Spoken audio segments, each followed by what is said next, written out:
This is the day when traditionally people play tricks on one another. Some of them are quite funny, many are elaborate. For example, the infamous 1957 BBC Swiss spaghetti tree story that caught out many people. 1998, Burger King in the USA took out a full-page advert for a left-handed Whopper burger.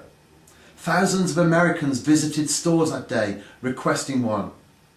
Whilst just to show that which hand you lead with has nothing to do with your gullibility level, countless numbers of people also asked if they could have the regular burger instead.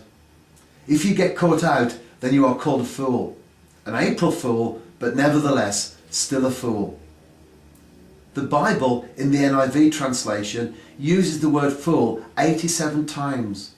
And apart from Corinthians, it is always used in a negative light. But here we find a different slant on the use of the word fool. A fool for God.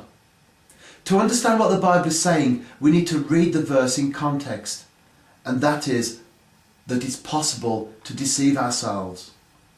To blindly follow the wisdom of this world is to be a fool.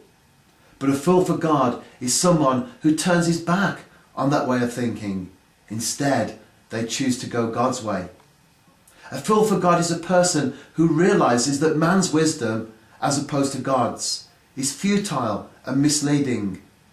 And the path to genuine wisdom is when we not only recognize that, but we actually do something about it.